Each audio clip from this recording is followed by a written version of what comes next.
Ja, mega cool. Ich bin mega gerne da. Ich habe die Atmosphäre brutal vermisst. Und ja, so gut anzubeten mit allen.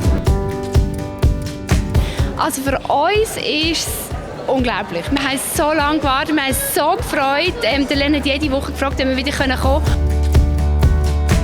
Also ich staune, was alles angebracht worden ist an Massnahmen.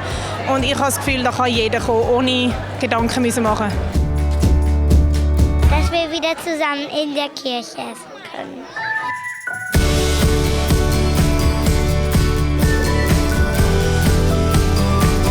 Ich finde es mega cool, dass wir diese Compartments haben. Das bedeutet nämlich, man kann tanzen. Zum einen teilen wir die Spielsachen im Voraus in 2 Hälften ein. Das heißt, wir haben für die erste Celebration Spielsachen und für die zweite Celebration, damit wir nicht die gleichen Spielsachen zweimal brauchen, damit die auch schön desinfiziert bleiben. Und wir wischen alle Oberflächen ab, damit auch dort die Sicherheit und die Hygiene für die Kids gewährleistet ist.